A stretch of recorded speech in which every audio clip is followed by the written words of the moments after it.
Xayrlı kun millet. Бүгінгі махсус репортажына Казань агрокүргәзмәсеннән алып барам әле. Ул 3 көн барды.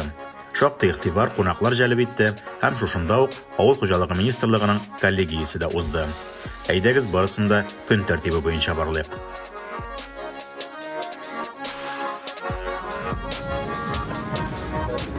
Күргәзмәнең агрохакатон дигән өлеше дә бар. Яшьләр командалары арасында ярышлар. Бүген Рөстәм Нургалиевич килү сәбәпле мондагы коптерлар белән әлегә симуляторда гына очып торалар. Сен яңа спорт кылычсызлык таләпләре белән бәйле.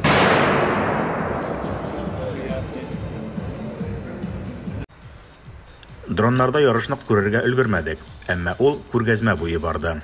3нче урында Күкмара һәм Соба аграр колледжлары, 2нче урында Лаеш техникумы, 1нче урында Казан аграр университеты командасы дип теркәп кенә куя. Әле сәгать 9 гына. Казан халкы өчен бик иртә бу. Кеше аз булудан файдаланып, күргәзмәне бер әйләнеп чыгыйк.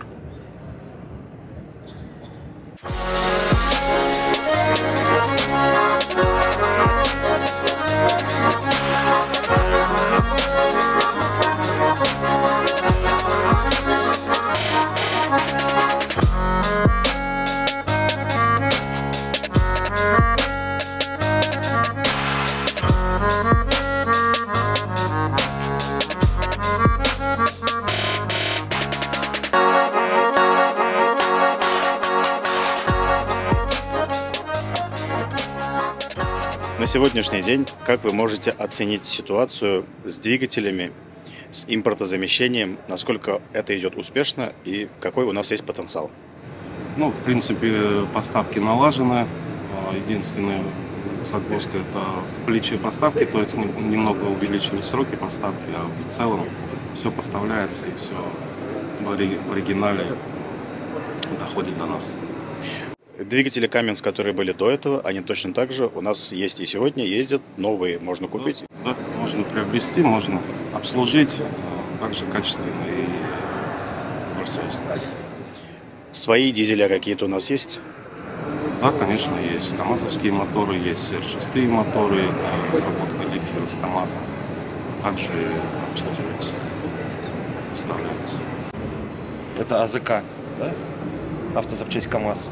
И она вот упакована уже именно в отечественном и делается именно в России. Локализованная продукция для двигателей Кама-дизель, или как их еще знают, Каменс. Это тоже все локализовано, да? Вот это локализованная синяя упаковочка, да.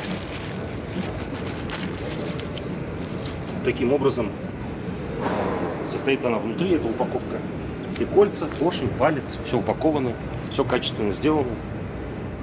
Менә Камзапчасть дигән орында тукталып сөйләшкәннән шуны әйтә алабыз.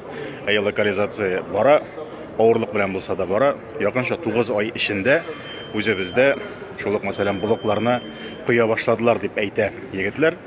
Әйе, сыйфат буенча проблемалар булырга мөмкин, ләкин яңа баштан инде моңа кадәр булмаган әйберләрне үзеңдә җитештерүгә көйләгән вакытта анысы гына була торгандыр инде. Ләкин менә бу эшләр алга барсын өчен шул әйберләрне, шул двигательләрне, шул тимерне тотып эшләгән, шулар белән сәүдә иткән кешеләрнең фикере буенча башка илләр белән бу чиракта инде Кытайдан ишелеп керә торган товар белән конкуренциягә сәләтле булыр өчен салым түләү базасына да игътибар кирәк. Хәзерге көндә булган салымнар белән аларга каршы тору бик читен дип әйттеләр. Менә ул теге пошлина күтәреп, без чит илдән импортны тотып торабыз гына дигән әйбер ул бер. Ләкин салым ягыннан бу өлкәгә шулай ук игътибар кирәк, салымнар ягыннан. Бәлкем без сөйләшеп торганны инде уйлый торган кешеләрдә бардыр. Ул тиз генә була торган үзгәрешләр түгел, җиңел генә үткәрә торган үзгәрешләр түгел. Салым бит инде ул зур кереп чыгана. Кытай техникасының күплегенә һәм төрлелегенә әле дә ияләшеп бетеп булмаганга гел күзгә ташлана шулар. Бәйләнәсем, гаеп эздисем килми, бер генә илдә импортсыз яшәми, ләкин машиналарны әллә чынлап, әллә шаярып Иван дип исем кушкач, ничек игътибар итмисең инде. Карап торышка головастик УАЗ үзе. Ләкин самосвал һәм заманчарак. Бездә мондый УАЗ юк шул. Ә менә Кытайда Иван бар. Әллә ниләр бараларда дөресен генә әйткәндә. Меня зовут Олег, я из группы компании Интехсервис, город Казань, официальный дилер XMG и FAF. Также официальный дистрибьютор в России по поводу КМО. Это что за грузовик? Это самосвал FAF, скажем так, короткобазный, 6х4, грузоподъемность шасси 20 тонн и вместимость 13 кубов. Собрано в Татарстане. Это... Да. То есть мы, как я говорю, официальный дилер и XMG и FAF, то есть мы собираем их тоже в Татарстане. То есть мы пригоняем шасси с Китая и полностью его собираем. Точно так же не только самосвалы можем делать, также можем делать бетономиксеры и крано-манипуляторные установки. Это крупноузловая сборка? Да. То есть агрегаты приезжают, детали, крупные детали, рама, мосты и так далее. Можно сказать, они как приезжают до Забайкальска, Забайкальска они уже приезжают своим ходом до Казани. И в Казани мы полностью собираем уже. Как я говорю, уже самосвалы, крано-манипуляторные установки и миксера, бетон-миксера. Какая стоимость у них получается? Именно у этого агрегата, скажем так, 9,5 миллионов, кажется. Но, возможно, еще будут, потому что скидки чуть позже. 9,5 миллионов и аналогичные КАМАЗы есть у нас? Лично у нас КАМАЗов нет, потому что мы не официально делаем КАМАЗа. Скажем так, достойный конкурент КАМАЗу, наоборот. Авыл хуҗалыгында моңарчы чит ил техникасы күрмәгән кешеләр кебек кыланмыйк. Ул булды, бар һәм булачак. Билгеле сәбәпләр аркасында ул я артык кыйммәтләнгәч, я бөтенләй кертелми башлагач, буш урынга башка брендлар керү генә күзәтелә. Аларны үзләштерер өчен дә вакыт кирәк.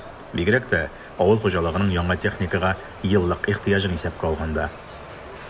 Если говорить непосредственно о поставках ПФО, то в прошлом году они выросли на 23% по сравнению с аналогичным показателем 2023 года. Местные аграрии приобрели 6300 единиц техники общей стоимостью практически 39 миллиардов рублей. В топ-5 регионов вошли, естественно, на первом месте Татарстан, Саратов, Республика Башкортостан, Самара и Оренбург. Все эти регионы нарастили поставки техники в 2024 году по сравнению с 2023 годом. Значит, мы не зря работаем, нам доверяют, наши программы пользуются популярностью, и это наша с вами общая заслуга. Хочу вернуться к Татарстану. Как я уже упомянул, республика безусловный лидер по поставкам техники не только в 2024 году, но и за все время сотрудничества. Здесь приобретено 8700 единиц техники и проинвестировано в республику более 50 миллиардов рублей. Я уверен, что это хорошее начало и хорошее подспорье для развития наших отношений. Мы работаем более чем с 700 клиентами, заключено более 4000 договоров. Самые популярные производители сельскохозяйственных машиностроителей здесь это Россельмаш. Мондый базарга ник керергә омтылмасын ди чит илләр. Сүз дә юк, заманча технологияләр, яңарыш дигәндә алар белән ярышу бик читен. Әмма мөмкин эш икән. Казан-Сельмаш турында ишеткәнегез бармы? Это опрыскиватели самоходные разных модификаций. Также представлена электроника для опрыскивателей. Это все отечественная разработка. Электронные блоки управления дозировкой, расходомеры, навигационное оборудование, пульты управления штангами. Все это отечественная разработка, отечественное производство. А сама база, сама техника? Техника тоже отечественного производства. База расположена в Республике Татарстан, Высокогорский район, поселок Инеш. Все делается от и до, то есть к нам на завод заезжает металл в черном виде, колеса, двигатели, и выезжает уже готовая машина на ходу. Наши инженера разрабатывают эту машину, собирают, тестируют. Уже на протяжении 15 лет машина производится. Что там есть импортного внутри? Не все отечественные импортные детали, они присутствуют.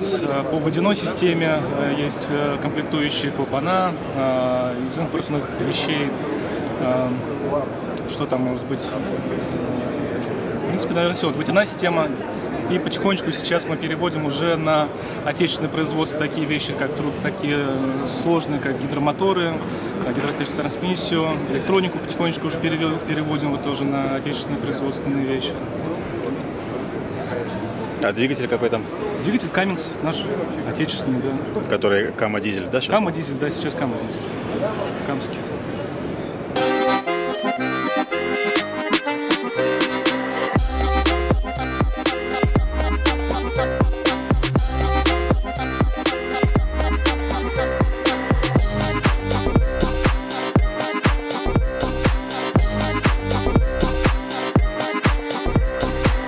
Şalarda şeşe godas, şalarda şeşe godas, şalarda şeşe godas. İnudur hani birine gel,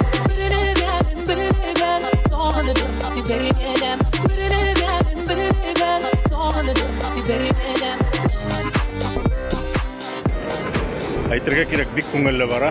Миңа ошый таныган, белгән кешеләр хайран булгач, ни дисәм дә монда авыл хуҗалыгына һәм авыл җирлекләренә якын кешеләр бит инде бөтенесе дә. Әтнә халкын бик күп күрдем. Әтнәнең авыл хуҗалыгы өлкәсендәге җитәкчеләрен дип әйтик әле. Күңел күкәй салды, матур гына әйтеп әйткәндә. Һәм тагын бер куандырган әйбер, менә ул Биектау районы Инеш авылында җыелып яткан опрыскивательләр. Ул заводка без һичшиксез барачакбыз, күрәчәкбез, телефон номерларын алыштык.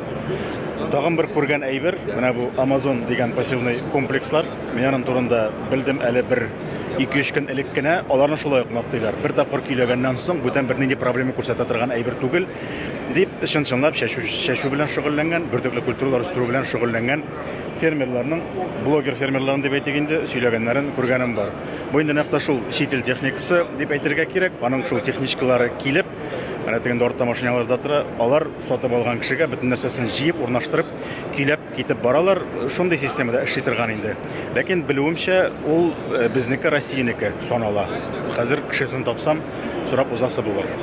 Ни дәрәҗәдә дөрес икән? Это новая пропашная сеялка ПЦЭ Амазона, производство Германия, 12-метровая, 16-рядная. Сеялка имеет функции точного высева, имеет фактически 2 золотые медали в аграрном направлении, ввиду того, что она четко учитывает, точно учитывает настройку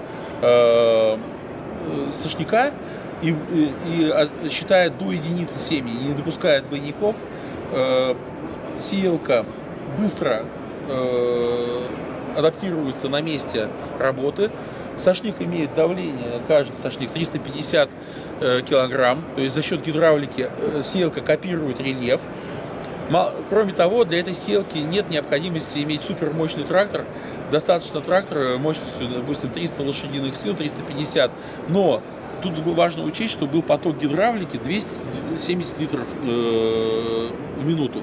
Для чего это необходимо? Это необходимо для того, чтобы сеялка могла адаптировать каждый сошник, адаптировать точность выстрела и копировать рельеф. А самое главное, ее скорость работы 12-15 км в час. Если поле идеально ровное, может достигать и большей скорости. Кроме всего прочего, данная сеялка очень легко обслуживается, то есть простота в эксплуатации оператора не требует сложных технических знаний, чтобы привести ее в порядок прямо в поле. Быстро настроили, норму выставили, за счет специального бортового компьютера система сама контролирует высев семян, и работа идет. Почему-то один из блогеров говорил, что Amazon это наша сборка, это уже наша. Существует такое? У нас есть техника самарского производства. Действительно, завод в Самаре существует 26 лет. И эта техника собирается только по немецким технологиям. Ничего не менялось в конструктиве. Техника единственное имела замену некоторых элементов, которые попали под санкции. Но, к сожалению, этот факт мы не можем исключить, то есть это политика. Тем не менее, семейное предприятие Амазона, как основал этот завод 26 лет назад, так он и работает, постоянно развиваясь. На сегодняшний день завод Амазона имеет большую площадь, роботизированные установки по сварке, по обработке. И начиная от черного металла до выхода техники имеет полный цикл. Качество техники не изменилось. Изменилось понимание самого фермера. Сейчас она стала доступнее за счет того, что субсидируется государством. Все из Самары. Вот это начинается с 12 миллионов. Это вот эта комплектация? Да, это 6-метровая сеялка. Мало того, эта сеялка может быть дооснащена за небольшую стоимость доплаты 2 баками системы внесения жидких удобрений. Мало того, сейчас компания Amazon адаптировала внесение жидких удобрений не только в ряд высева, где сеется, куда падает семечко, но еще и в междурядье. А в засушливых регионах это очень важно. То есть там, где не хватает жидкое удобрение, КАС тот же самый, то есть карбамидно-аммониевая смесь, она очень важна в подпитке семени при высеве. Ко всему прочему, эта сеялка может ехать, эксплуатироваться с трактором 250 лошадиных сил, всего ничего. Рәсми делегацияның рәсми ходы башланды. Без дә шушы тирәдә чуалабыз әлегә. Әле бейджиклар бар.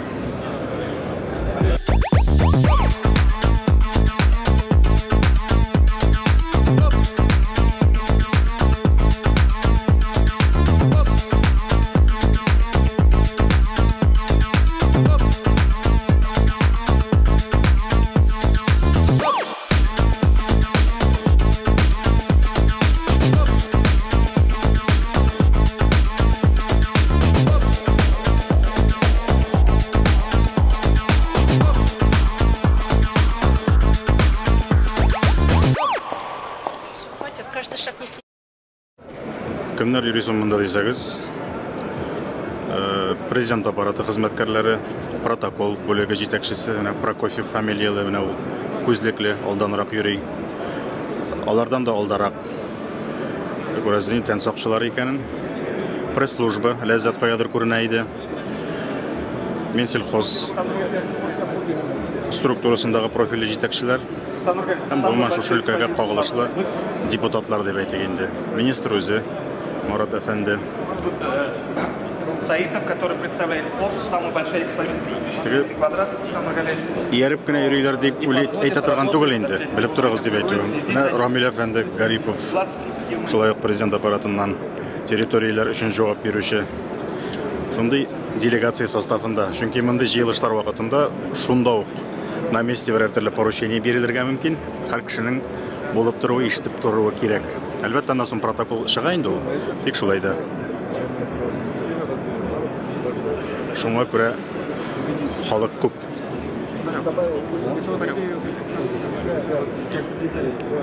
Башка профильле министрлар шулай ук бирә дә.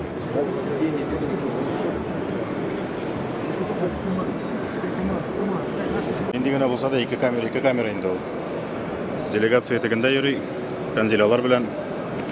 Мин аларга параллель йөреп тә хайран кадрлар электерә алам. Мәсәлән, булайрак итеп. Чәнечкеләр аркылы булса да. Протокол хезмәтенең эше шул. Ул ашыктырырга, дөрес маршрут белән алып барырга, вакытны контрольдә тотарга тиеш. Шуңа күрә артык тоткарламыйлар.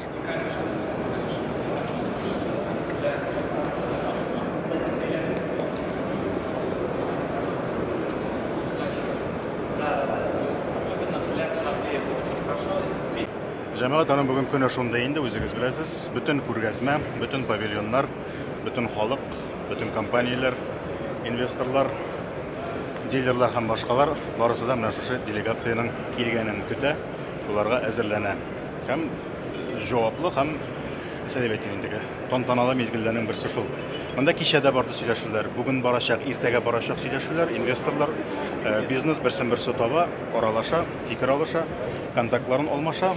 Ләкин менә бу рәсми проход дигән өлеше, аның шулай ук инде теге әлеге чарада булырга тиешле өлеше бер төрле кульминациясе дип әйтик инде. Менә шушыларны күреп, карап чыкканнан соң, коллегиядә авыл хуҗалыгы тармагы буенча отчет, исәп-хисапны тыңлап, инде шунда бөтен кеше бергә җыелып сөйләшкән вакытта ниндидер планнар кору, киләчәккә күзаллаулар булдыру барыбер җиңелрәк, җайлырак, аңлаешлырак инде. Безне күпме.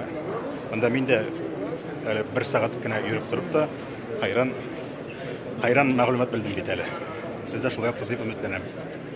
Лайчан шунлап кирип китеп сөйлеше башласаң, һәм чын-чынлап һәрбер техника турында тәфсилләп сөйли башласаң, монда бик җитди материал тупларга була. Ләкин үзем тотып эшләп карамагач, үзең утырып йөреп карамагач, аны инде акыл сатудан ул кадәр мәгънә юк. Сез аны бик аңлап бетермәссез дә. Мин үзем дә кабул итмәс идем аны, үземнең тарафтан. Шуңа күрә өстән генә булса да әйтеп аңлатып йөрү миңа ошый үзе.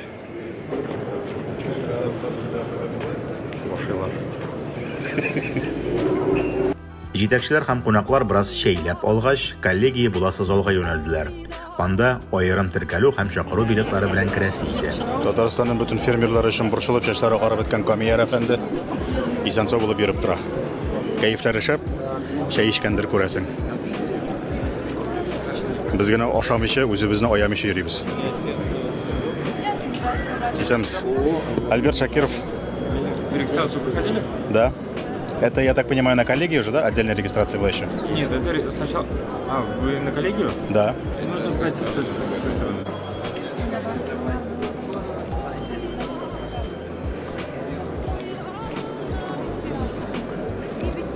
Қабайтығыз, Ғабділахат Ғилімханович Хакимов келді ме екен ол? Ғабділахат Ғилімханович Хакимов келді ме ол? Әтна районы.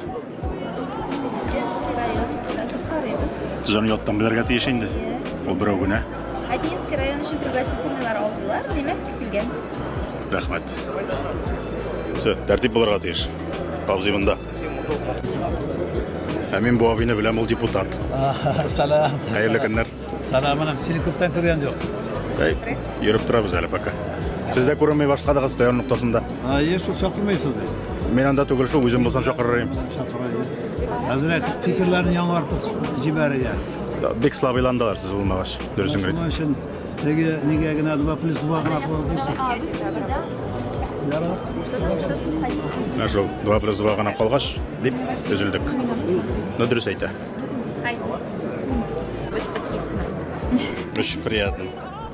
Міне еш жазылушылар да бар. Міне еш мәсам. Халық ошауда. Давай, жігітлер. Ішлерін көбейтіп ашағыз әлі. Мұнда бет коллегия деп кіна. Ол коллегияда отырасы бар әлі. Қайтасы бар адынан соң. Тамақ елға керек айбір. Пригласительнерін алып кірдік біз.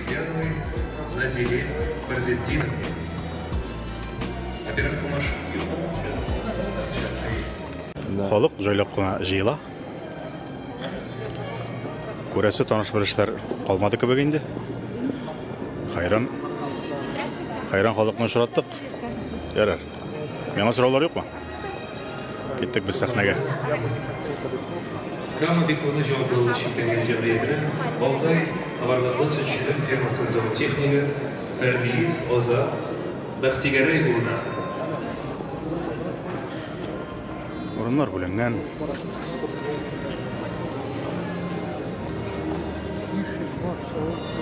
Абзыйлар қожалар отыра. Ботинка шап. Головалар, значит, сымында. Байкову Михаилу Дмитриевичу, механизатору акционерного общества «Восток зернопродукт», Алькеевский район. Бүлекленушілер отыра, айырым, репетиция бара. Шондай протокол шараларында гіл сөйлеп тұра тұрған әмир түгіл мекен ана есім ялғышмасам. Гіл шушы егет инде ол. Аны көптен көріп білем инде мен. Теге флаглы бәнделер кірген мұнда да. Аны көтеріп үрмәселер танымастар деп қорқам екен енді мұнда білмеймін. Салахову Рустаму Саиловичу, трактористу-машинисту сельскохозяйственного производства, общество с ограниченной ответственностью Август Муслюм, Муслюмовский район. Барны бұта бұлмейін де қойса, мұны шірепәсе гінен ей тұра.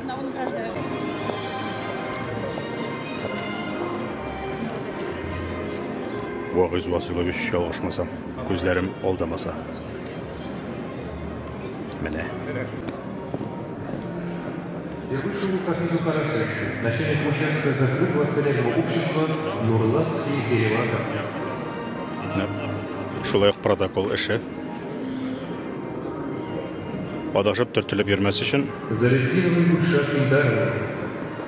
Тепличницы общества с ограниченной ответственностью тепличный комбинат Масси имени Галиева, Зеленодольский район.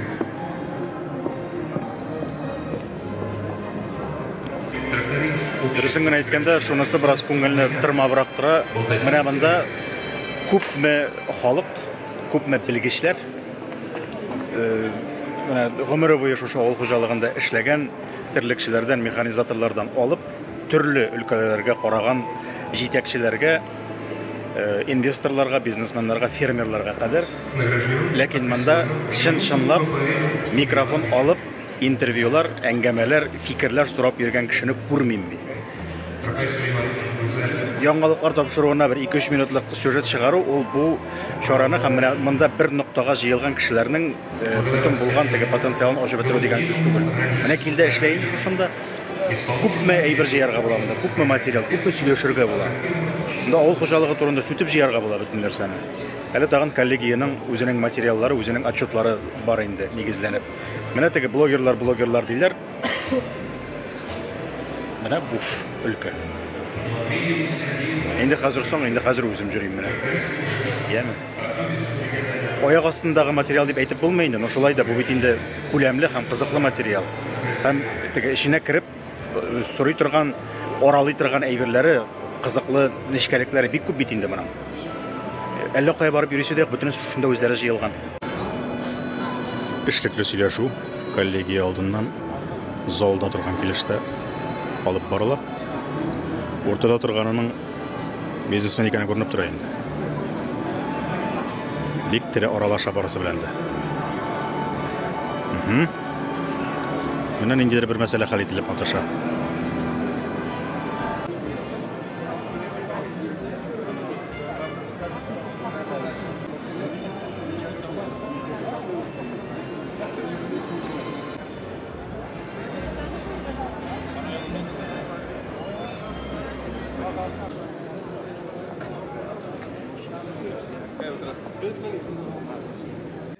Ичмасам. Мин көтмәгәндә. Карадык, Завклуб киносын карадык, чынлап та татар телендә бик матур, зауыклы, заманча иттерге салган. Кызык, ул хәзерге трендларга туры килә. Инде бүтән милләтләрнең рус телендә мондый кинолар бик күп булса, безнең өчен инде ул яңалык.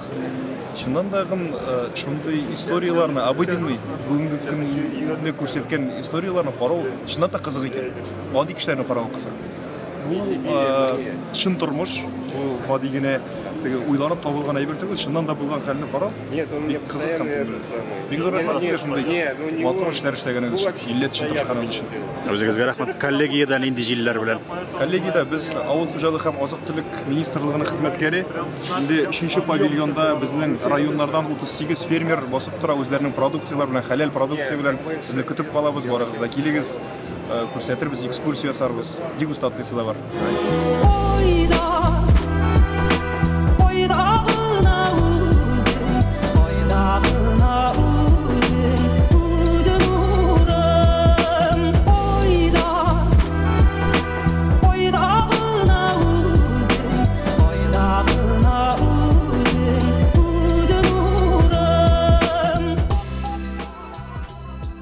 Шулай итеп коллегия да башланды. Әлеге чараның барышы, чыгышлары турында матбугатта шактый язылды, сөйләнде. Шуңа күрә мин сезгә кайбер мизгелләрен генә күрсәтәм дә 3нче павильонга юнәләм. Анда ниләр бар икән?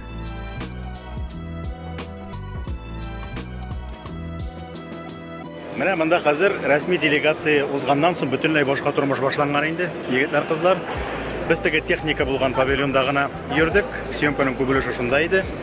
Монда әле тагын менә мондайрак өлеше дә бар.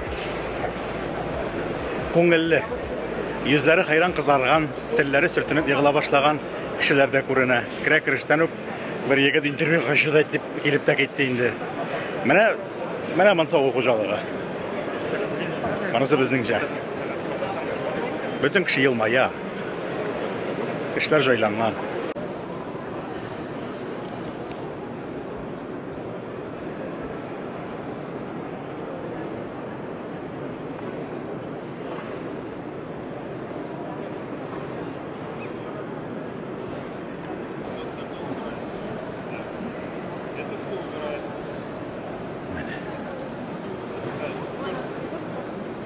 басу трейд деген. Кемне басалардыр, сұрарға ұялдым.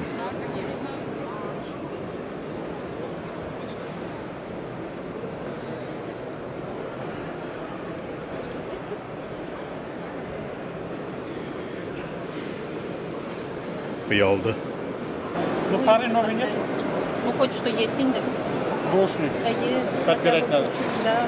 Если бушный будет еще лучше, оригинальный бушный советую времени, конечно. Барбусов. Оригинальный бушный, да. Вот, давайте ее Просто тогда. новый нет? Просто изношенный же он просто. Да. Да, это уж нормально. Вы знаете, у меня получается вот два, я же показал, два коротких, один длинный, да? Вот почему-то вот две коротких, один длинный больше изнашивается. Больше изнашивается? Да, даже можно узнать приблизительно по короткому. Короткий прямо на глаз видно, что толстый, а это уже износился тонкий. Тонкий, то есть вот когда целиковый он тонкий больше изнашивается, да? Да. Потому что, видите, тут усиленный, он мощнее. А когда он целиковый, конечно, да, я и говорю, больше износ, да. По коротким хоть как-то можно ориентироваться, да, тоже импортные есть короткие. Зинхар үшін ғафу етесіз, нәрсе турында бәхәсләшәсез сіз? Переработка навоза. Сіз Камский беконнан айымы? Камский беконға нық қонағалар ялғышмасам, ол теріс бойынша ел нормальны ма? Нормально.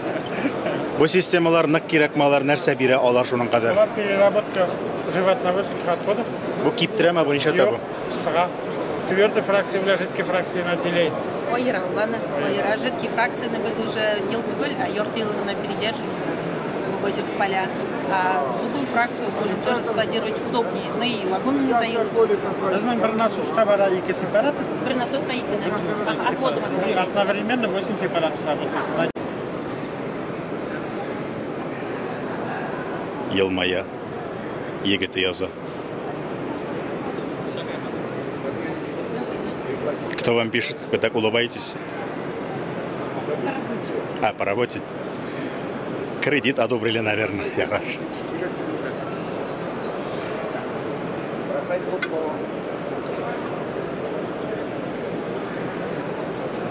Давай, это важнее. Перезвонишь там.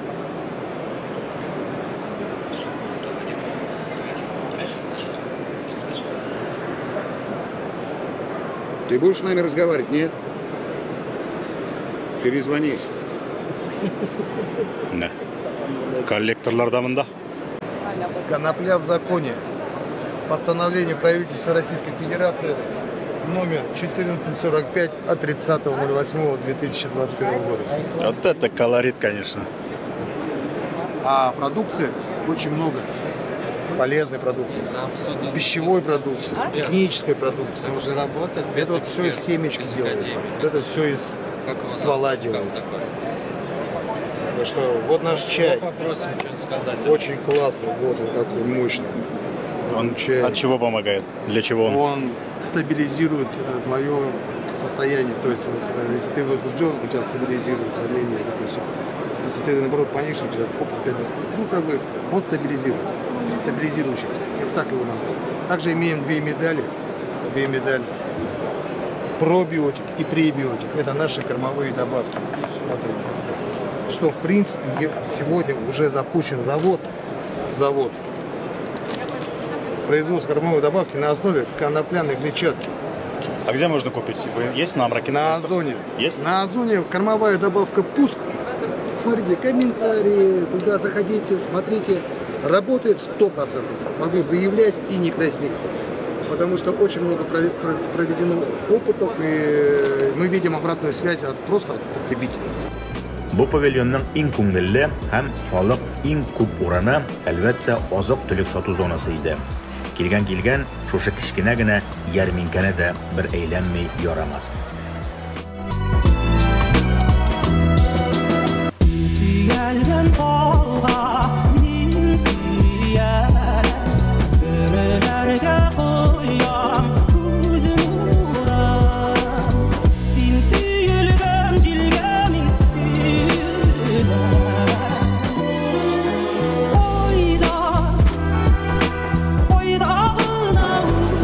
Тормыш пайлаймында. Үшбешмакларыгыз папама сезнең. Какой? Правильное питание, там безглютеновая мука и так далее. Есть такие? Яра. Меня. Нормальные люди про такое даже не слышали. Треугольники должны быть настоящие. Дайте мне вот эту булочку. Сыворянину? Да. Сколько? Да, одну. И ташаушылар партиясы да орнында.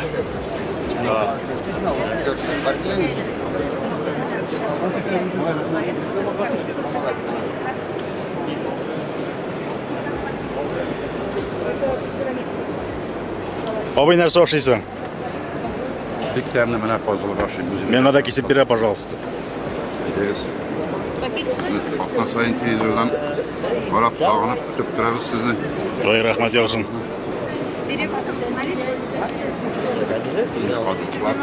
Бек тәмле.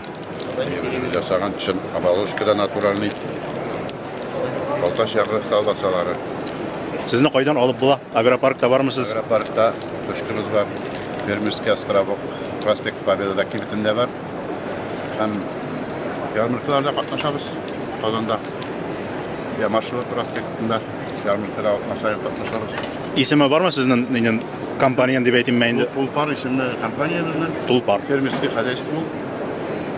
Ул көндә атлар тотып, атлар үрчетеп, үзебезнең колбаса цехыбыз бар. Шунда халыкка потребностьларын бирәбез инде. Ясап, алар итләреннән дә ясап бирәбез колбасалар. Новательский основада инде. 20-дән артык продукциябыз бар бүгенге көндә. Менә шулайрак. Нинди атлар тотасыз иткә? Кайсы әйбәтрәк? Иткә хәзерге моментта полутяж парозлары бара. Каян табып була икән аларны? Күчеп без үзебез үрчетәбез, үзебезнең айгырларыбыз бар. Үзебез үрчетеп, кичкенә биядән башлап үрчетәбез. Һәм татар парусына күчә башладык. Алар бит зур түгел. Алар зур түгел, но аларның вакыты ите тыгызрак һәм вакыты күбрәк бирә. Менә мөмкинчелек булып, мен сельхоз ярдәме белән татар парусына күчәргә дип тырышабыз. Алып кайтып, үстереп, битереп, симертеп, шалып эшләсәң җайлырак түгелме? Үскәнрәкләрне алып кайтып дип әйтәм инде. Беренчедән аны белеп булмый инде ат икәнен. Башкорт тукымлыгымы, диме, булай инде без 10 елдан артык шөгыльләнәбез бу шөгыль белән. Үзебез үрчеткәнен булай дип таптык. Ышанычлырак. Ышанычлырак та үземнеке. Үзем карап үстергән, үземнеке үземгә. Здравствуйте. Вы не знакомы с продуктом? Телләрем белмим, сөйләр идем. Продукт аналогов в мире нету. Мы экспортируем в Саудовскую Аравию, в Малайзию продукцию. Только виноград. Да. Мы вытягиваем в пользу виноградной косточки.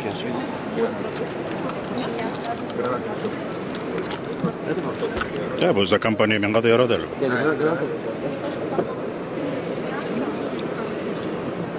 Главное, что это не просто вкусно, это очень полезно. Здесь более 360 активных полифенолов. ИМИС – это профилактика от тромбоза, профилактика от онкологии, помощь в работе сердца, помощь в работе желудка. Әйдәгез, за знакомство. Нормализует гемоглобин, нормализует Бигшот. Барон булам. Бу кызлар матур итеп киенгәнгә күрә генә килдем менә. Карагыз әле бу галәмне. Үзләре мороженое кебек.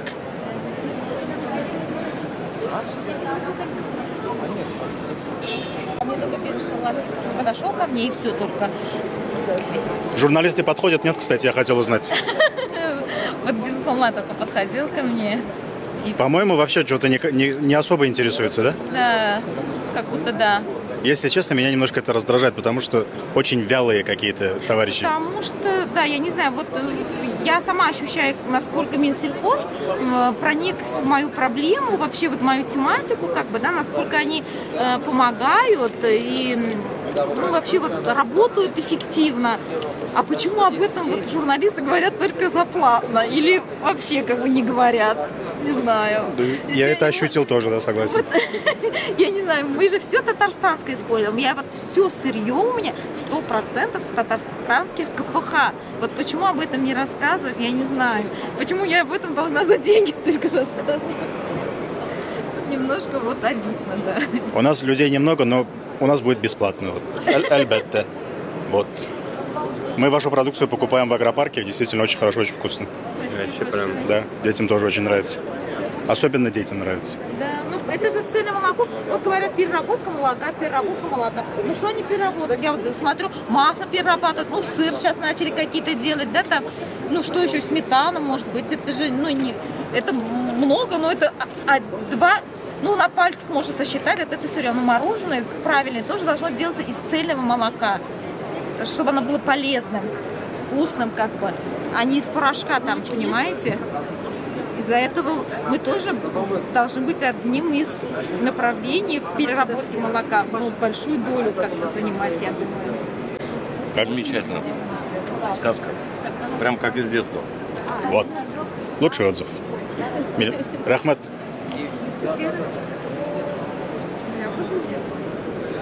Менің сіздің қоядыр көрген бар. Көрші стендап. Көршілер. Ошо берсе сотмаға шитер емек еле бошарға керек кімді. Оғаш кеміріп болмай бет енді, жан ашым. Жан ашым. Нешек хис кешірішлер?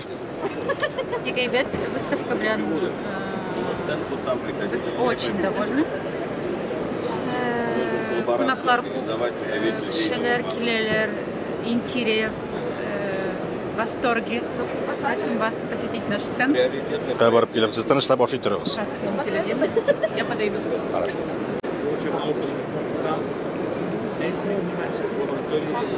Аблай, банда бүгін представляем именно вот сельхозкультуру. То ягодный имеется. А вот вы не знаете, вы с тепличным хозяйством как-то знакомы? Нет? Знаем, это тепличный, да? Ну вот, огурцы, помидор выращивают? Он средний русский. Нет, вопрос переплевывает. Неше тәгәрәндә ана кортны? Онсы ясалма таландырыстан ага. Онсы нәселгә тикшерү. Нәселгә тикшерү үзегезме юкмы? Аталандыру кызыграк. Аталандыру өчен менә нәселе уядан соры кортларны чыйбап керәбез. Шушы савытка менә моннан тутырасыз инде. Аннары соры кортларны пүргәннән соң лабораториядә орт аягыннан тотып соры кортны безелдәтеп алабыз. Ул һава мендәрләрен һава белән тутыра. Шуннан соң кысып балай органын чыгартабыз инде. Аннары менә монда шушында спермасын җыябыз. Примерно шуның дозы инде ул җыярга кирәк. Кысып чыгарыпмы? Ая.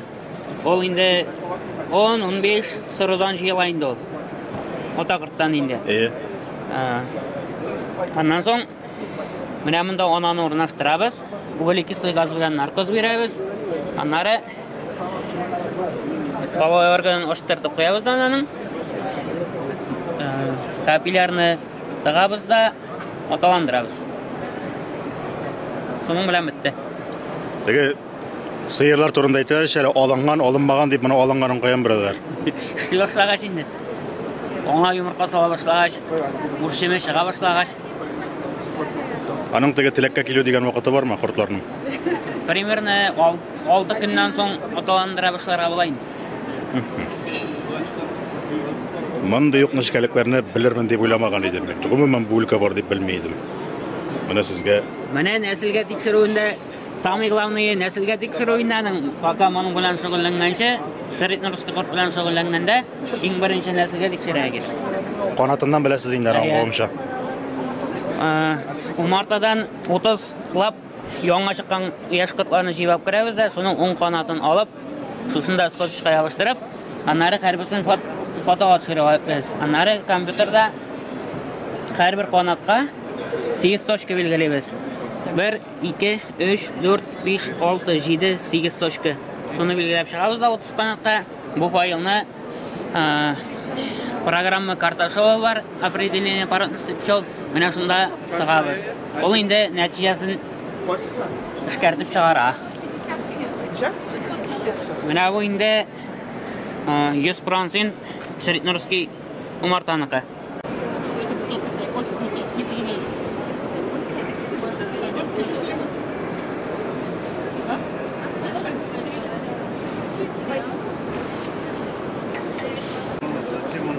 Бір түркім яш егетлер Шуашларда меда оқыша. Паспортларында сұрамайлар. Бұл дегустация ұзаққа созыларға оқшап тұра.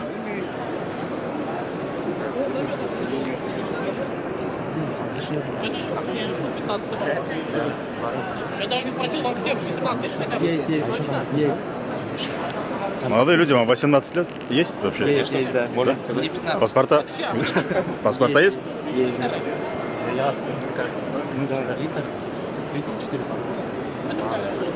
Mana?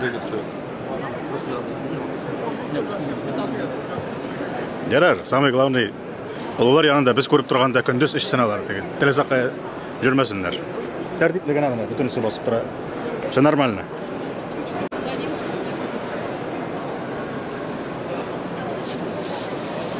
Сәуде бара.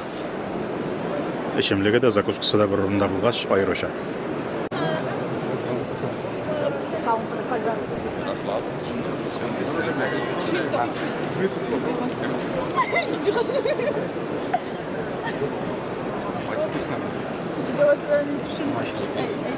Ну как? Мне нравится. Hayırlı günler. Hayırlı gün millet deyip. Yaşlarına kolxozga kiritib жүресің енді? Iya. Fatırgana. Eskitkiş көргенler болғанда. Ne yumuş специально көргәземе деп келешме? Iya. Нәрсені көріп қарап, нәрсені тұтып қараға. Дегендей. Түрлі техникалар отырып қараға. Нәрсе қаммасында. Ең ұшаған өліші қойды? Әлбетте тракторлар техникалар болған павильонда енді. Қайсы ұшады тракторлардың техникаларының? Сөйтем, яңа техника һәрхәлле күңелгә ятышлы инде. Ансуда дұрыс. Bütün işler için bütün условиялар бар. Һәммәсе әйбәт. Бик шат күрешергә. Төрле кадрлар өчен гаеп итмәссез. Чыккач. Үзебез генә. Яхшы. Менә уен көлкене аңлый белә торган кешеләр булгач, әйбәт ул. Мине төшермә, мине күрсәтмә. Как будто төшермәгәнгә һәм камераны сүндергәнгә карап, анда бүтән шәрәк яши башлыйлар дөнья йөзләрендә. Семенами там уже сохранность вообще нет. Раз кычкырыбрак сөйләсәгез бик әйбәт булыр иде. Рахимитегез, безнең стенд Саба муниципаль районы. Манда представлено у нас 4 организации, корпорации, так сказать.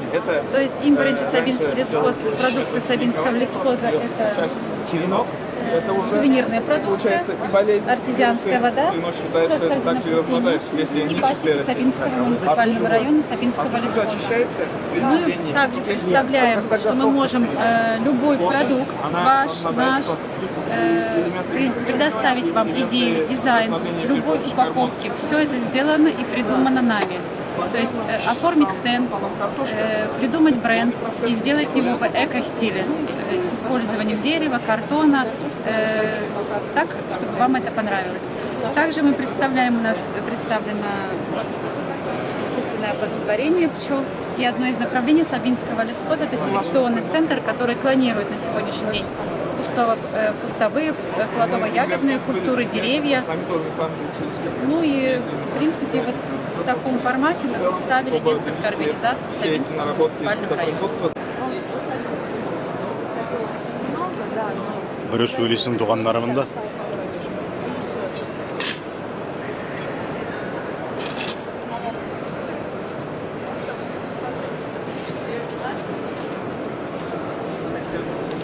Так, оно. 100 грамм. Вот 100 грамм как 100 грамм. Ход наливай, ход насыпай. Вот так ты. Вот так. 100 грамм как 100 грамм. Мне таких 2 тогда. Ушады да сізге? Я очень люблю вишню. Для меня это Вообще-то очень вкусно. Кажется. Очень вкусно. Может, заберете всю? Не унесу. Пойдет вот так? Пойдет так. Вот черничку попробуйте. А вас где можно найти, где можно купить? Город Екатеринбург. Компания «Крепкий орешек». А в Озоне, Wildberries? Везде есть, на всех маркетплейсах. Называется «Крепкий орешек». «Крепкий орешек». Жамағат иқтибар еттіңіз, іздеп табыңыз. Вот. Ой, вы знаете, мне Шиесін қойып қарадым, улеш. Мне тоже. Давайте мне чернику тоже. Вы знаете, после корицы не так заходит, конечно. А это нужно было После пробовать в конце. имбиря. Попробуйте крыжовник. Крыжовник? Крыжовник. Вкусно? Вкусно? Вкусно. Интересно, да? Не видел никогда такой. Вот я тоже. Имбирь очень вкусный. Вот это. Я тоже шапка тут крам. За нашу продукцию нам не стыдно. Что у нас в куркуме осталось, да? Да.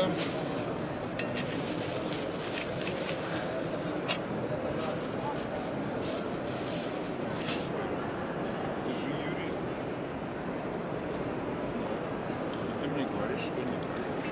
Разве так не бывает?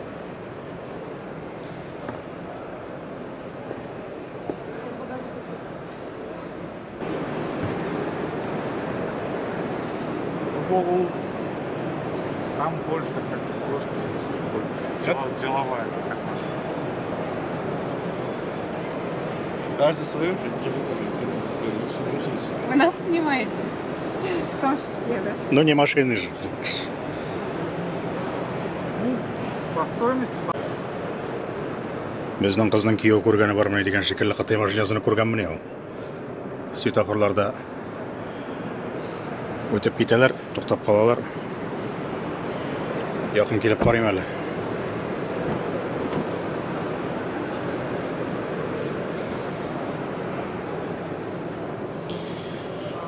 Нәрсә дип әйтәм инде, җегетләр, кызлар? Вазик түгел инде. Әт нишәсен? У вас Патриот или Поер Кинг-Конг? А сколько стоит Кинг-Конг? До 3 миллионов. Ну да. То есть я считаю конкурент. Есть варианты дизельные, бензиновые. То есть, что там. Вопрос больше нет, спасибо. Менә шул җәмәгать. Дөрестән дә шулай бит инде. Менә бердә башка кеше килеп басмаган, кытайлар килеп баскан бит менә шушында. Сатасылары бар, кеше арасына керәселәре бар. Мотор булып жалтырап торалар шушында. Менә бу Power King-Kong ди. 3 миллионга кадәр төрле комплектацияләрен карап алырга була. 3 миллионга кадәр. Бүгенге көндә Patriot 2 миллион тора. Нормальный комплектациясе. Бикледер инде бу. Patriot'un эше мондай түгел инде җәмәгать. Белмим, шыдамлыгы нәрсәдер, запчастлары ничектер, ансын әйтә алмыйм. Сам факт дип әйтмәкче булам инде. Подход татарча әйткәндә, эшкә караш, күңел биреп эшләш. Кытайлар басты дип әйткәч тә, бастыргач басалар инде.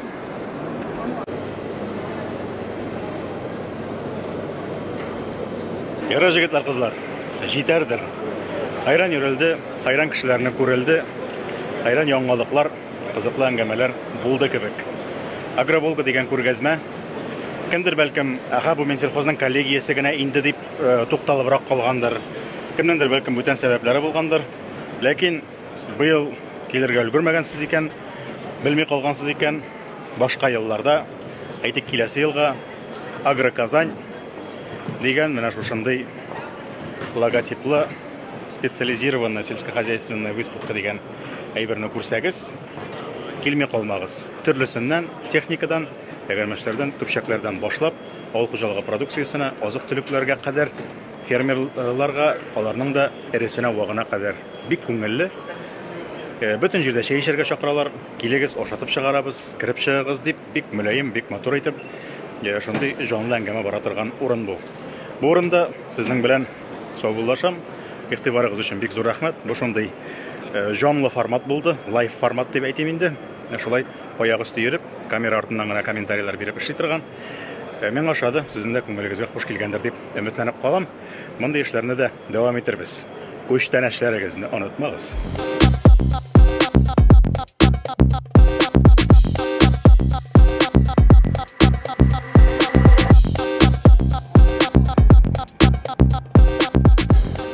Постскриптум дигән кадр булсын инде моның. Менә бу Казан Экспоның парковкасы. Халык килми түгел килә. Коллегия үз ритмында бара инде ул, үз режимында. Монда күргәзмә турында бөтенләй дә ишетмәгәннәр дип әйтеп булмый. Урыннар да хайранный. Теге хайран кысам була башлаган парковкада юл ортасында калдырып китә башлаганнар менә машиналарны. Ләкин мондагы зирәк кешеләр аларга сәламнарын ясап киткәннәр инде. Комментарий биреп тормасак та була.